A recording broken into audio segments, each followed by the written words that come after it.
Paramashivoham Om Nityananda Paramashivoham.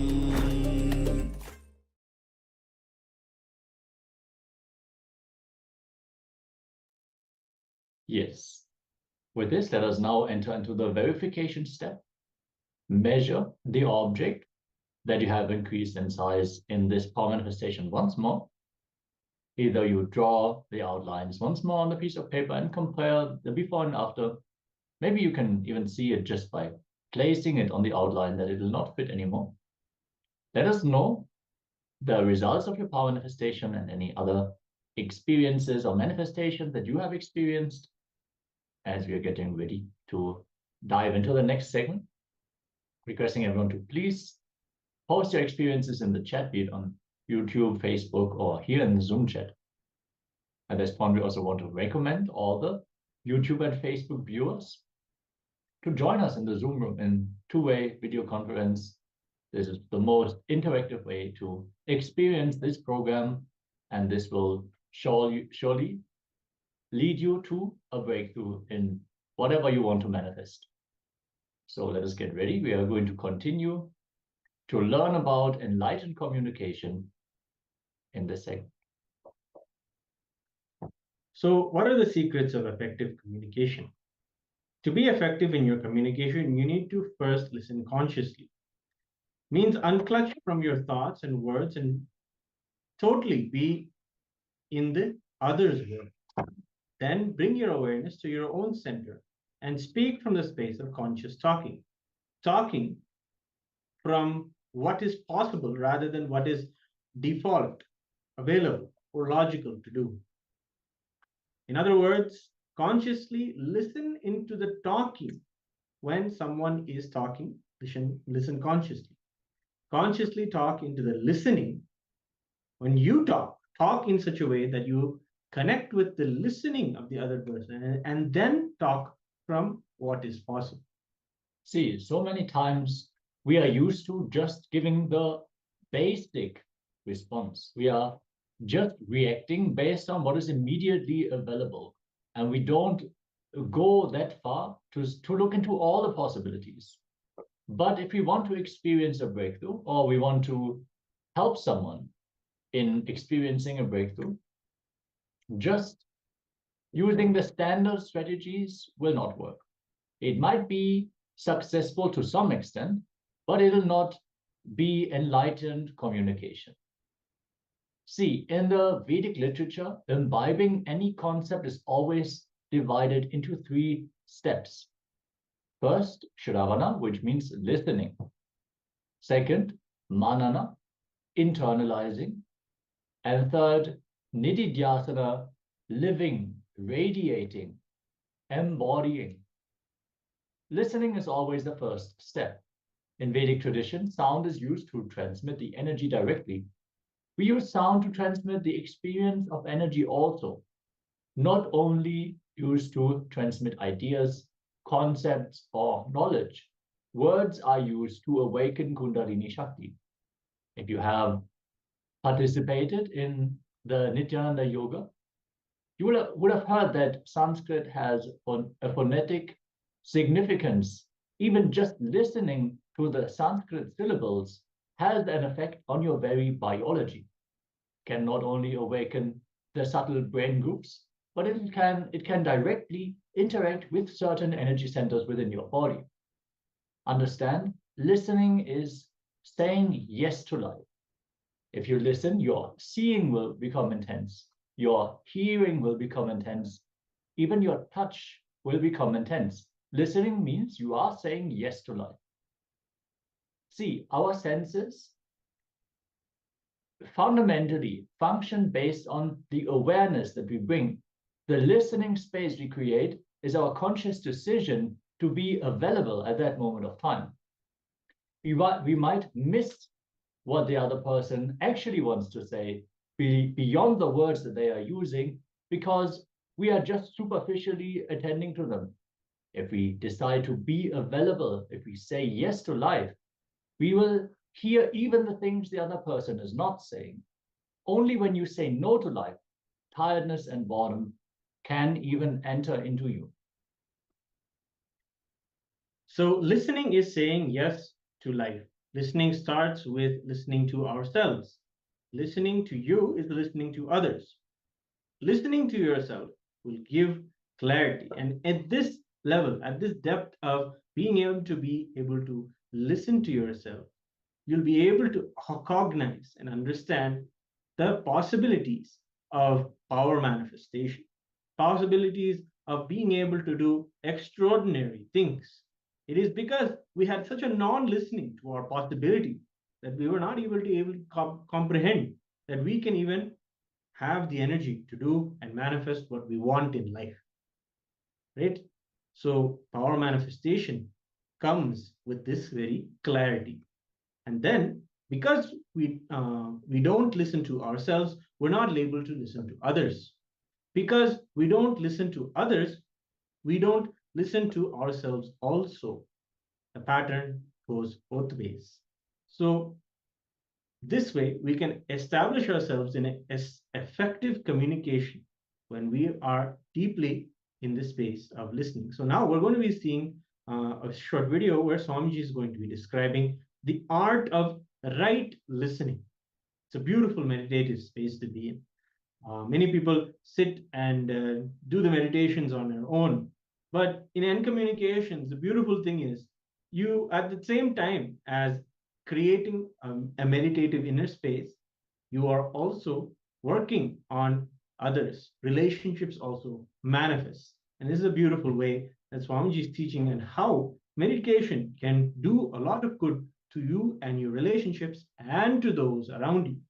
So let us be in the deep space of listening as we give our time to this short video of Swamiji talking about the art of right listening. So today's subject, today's sutra is art of right listening.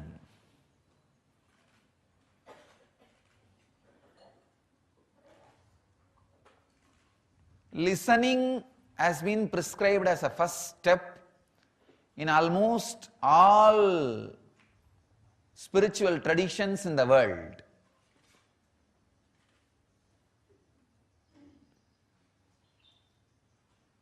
The rishis, the oldest spiritual tradition, Vedic tradition, they start with the spirituality with the word shravana, listening.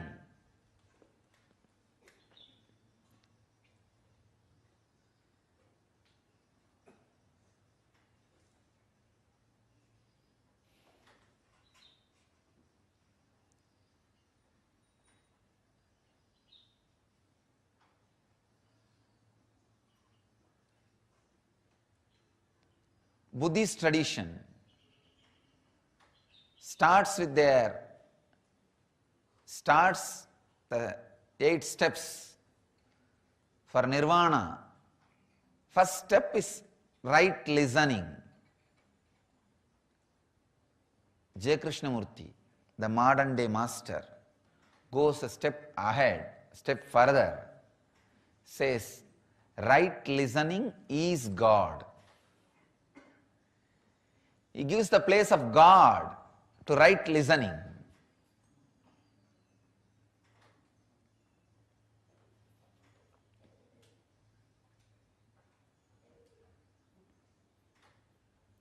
What is exactly right listening?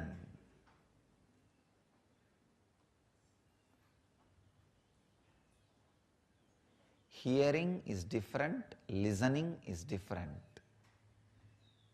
Hearing means sound enters into your ears, gets processed. Either it creates fear or greed or different emotions.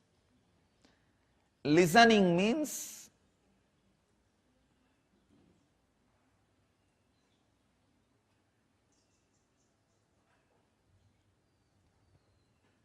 sound enters into your system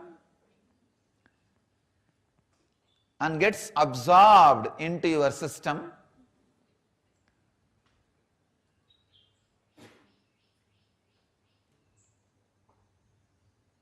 leads your system from sound to silence. Understand? It's like almost if the pond is dirty, if you put little lime powder, the lime powder will take the dust and settle on the ground. So in few minutes, the whole pond will be clean. Same way, the right listening is put on chaotic mind, the mind which is full of words. Right listening is sprinkled, sprayed, like a lime powder. It will take away all the dust, which is words and thoughts in your mind, and settle down on the ground. Right listening means the sounds which leads you from sound to silence.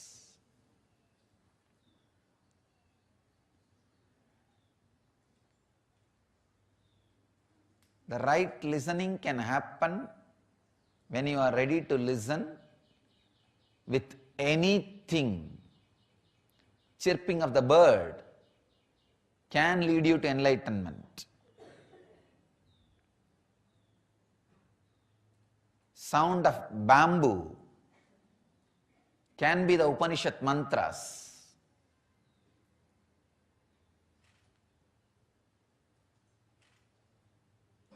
The sound of Ganges can be the Anagata Dvani.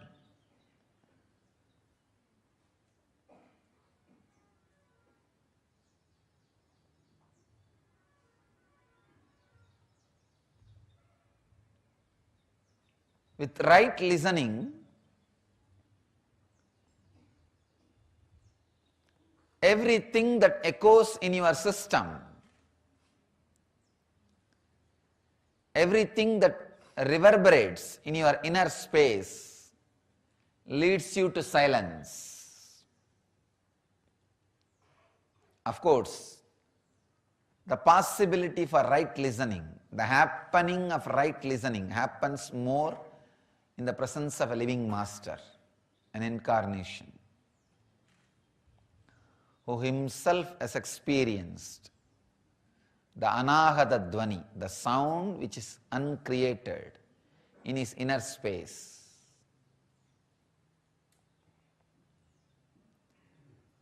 Again and again and again, the emphasis on right listening is put.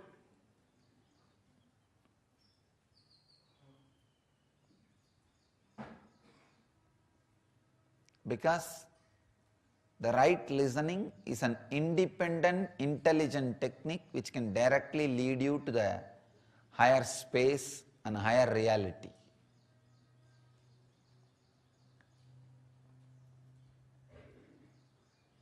With the right listening, you will understand the sound waves which reaches your inner space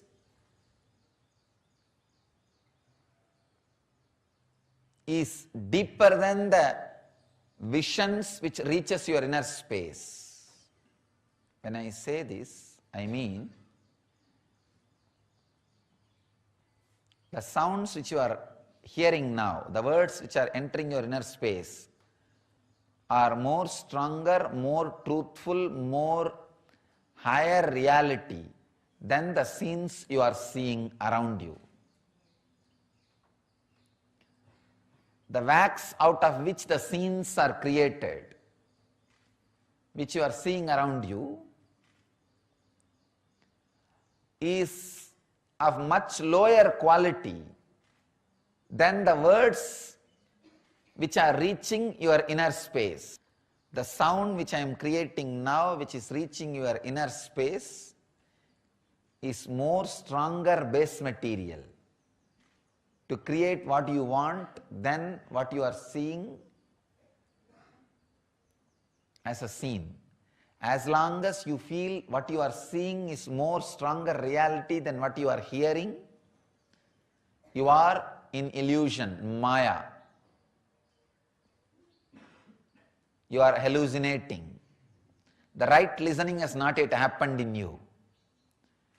When you feel what you are listening the words which are entering your inner space is more powerful than the scene you are seeing, the right listening is happening in you. Sit with deep awareness, how the words are touching your ears and reverberating your inner space. You will see the words which are touching your inner space and reverberating, and the reactions created by them, and the space created by them, consciousness happens in you by them, are more higher reality than the scenes you are seeing around you. This is what I call art of right listening. Better I will use the word science of right listening. The word art is too much loaded and abused by too many people with too many words. Science of listening.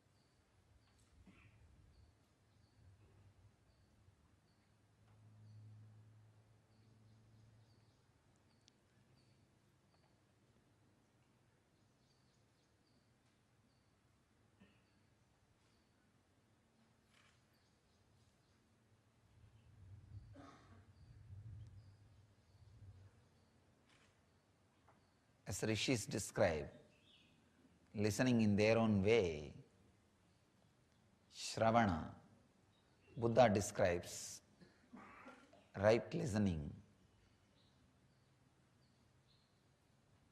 Krishnamurti describes right listening is God. I'll add my part to the right listening. I'll give you a powerful process for right listening. Bring your awareness to the third eye area, forehead.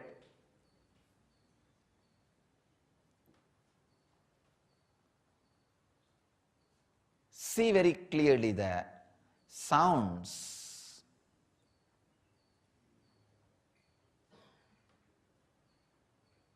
Sounds is the right word, not even words. Sounds from the master.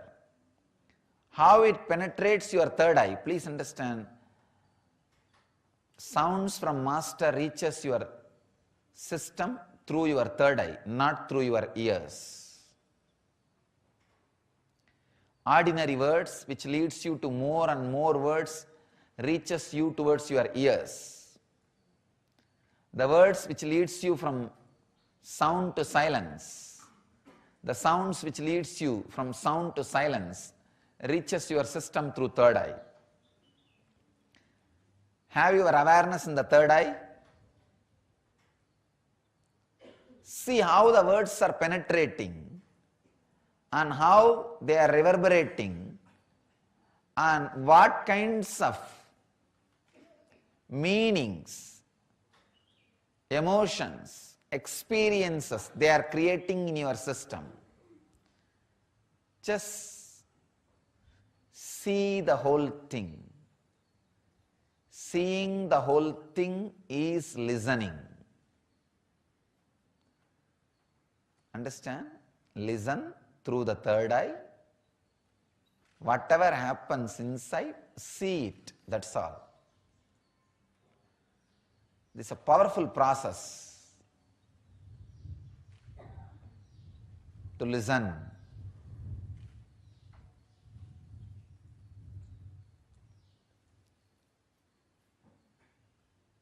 Whenever you find time, sit with master's discourses, words, listen through third eye, you will have new understanding. by the end of the discourse, you would have been already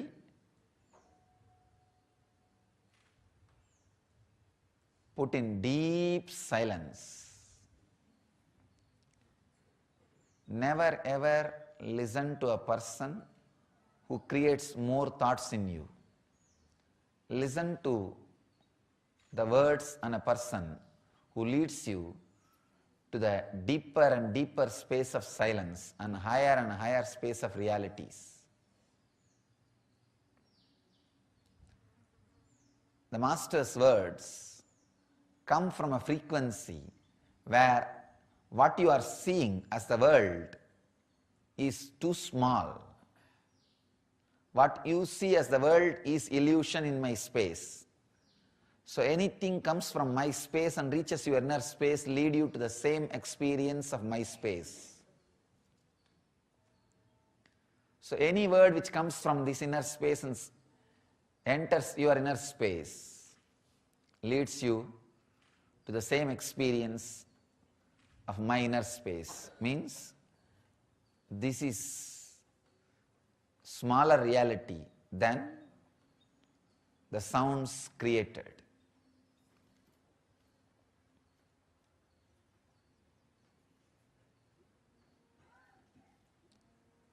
Sit with this science of right listening. The process of science of right listening, it is enlightenment. I don't want to say it will lead you to enlightenment. It is enlightenment.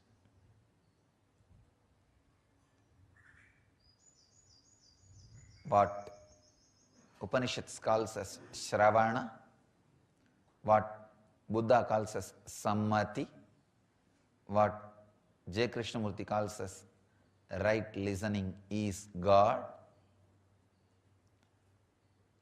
I am giving you this process to make all the three as experience into you. My unique contribution to the spiritual tradition is creating processes, sharing the processes with the world to make every truth into experience, reality. So, I'll add my part to the Shravana, Sammati, right listening. This part, the science of listening. Sit with your awareness on the third eye, listen through the third eye, and see how the sounds penetrate your system and how it reverberates in your system. What all emotions, experiences, expressions, ripples it creates, and those ripples and emotions and experiences, where it leads you, just see. You will experience right listening, as rightly said by J. Krishnamurti, God Himself. Let you all live and radiate enlightenment, live and radiate the eternal bliss, Nityananda. Thank you.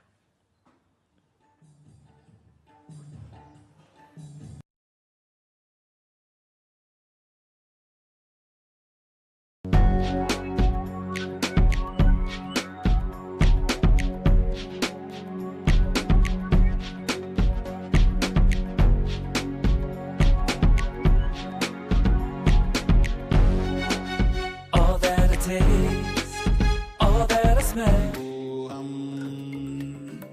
Om Nityananda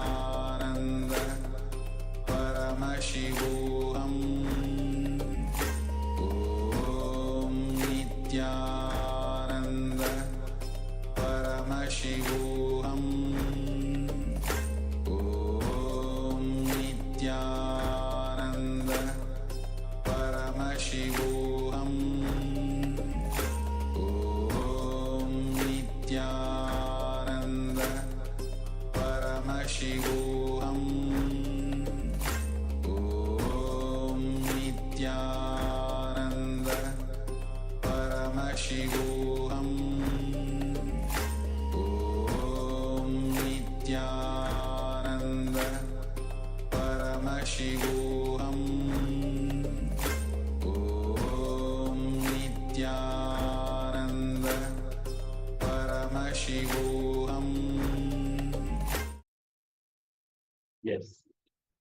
After this powerful video with Swamiji, the Supreme Founder of Inversion, let us now enter into an internalization exercise.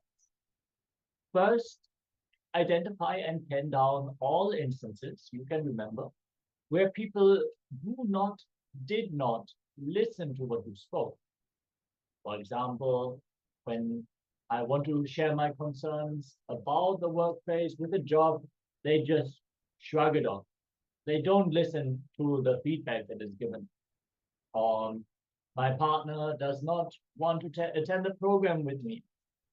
Or whatever it is in your life where you feel that a person either has not, or it seems they are not listening to what you are saying, and these instances down. Anything that comes up in your inner. Second, look and see. Are you talking into their listening? Are you ensuring to catch the other person's listening? Are you talking from your own center? Are you catching the right moment to talk to them, or do you already feel frustrated from the get-go? Are you centered in yourself or not? So for each situation, identify the incompletion inside you that stops you being in your center and talking into the other person's listening. Complete with all of that.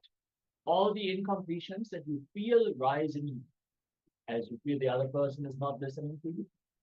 Trace them back, relive them, and complete them.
Yes.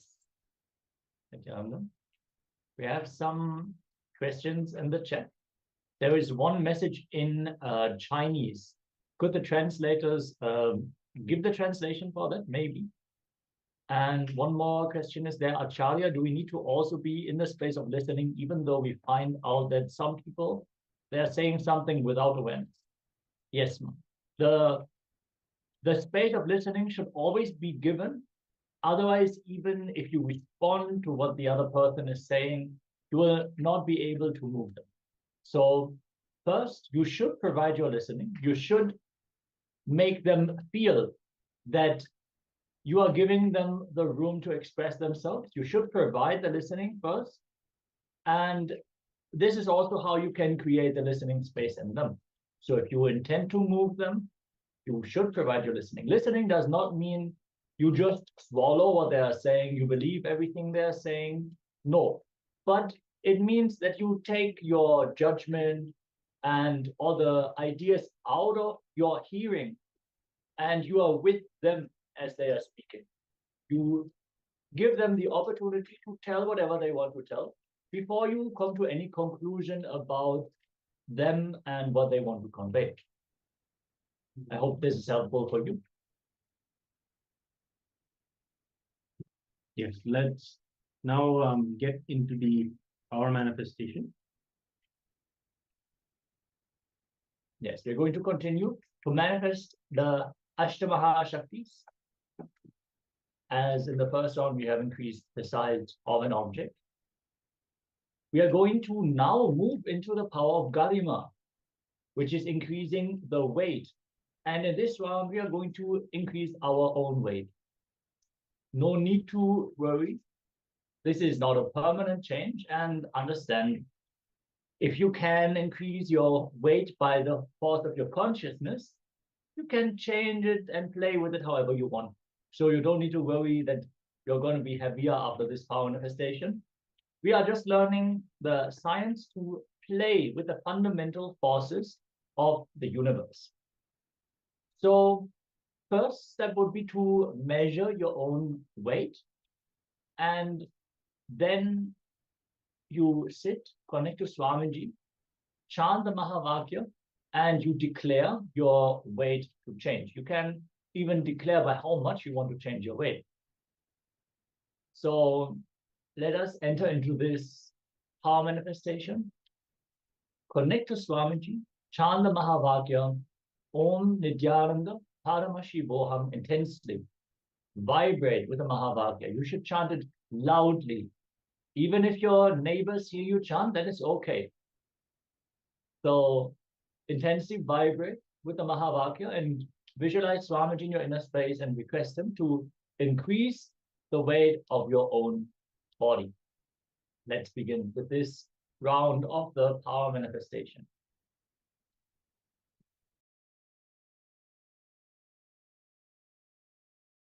Paramashivoham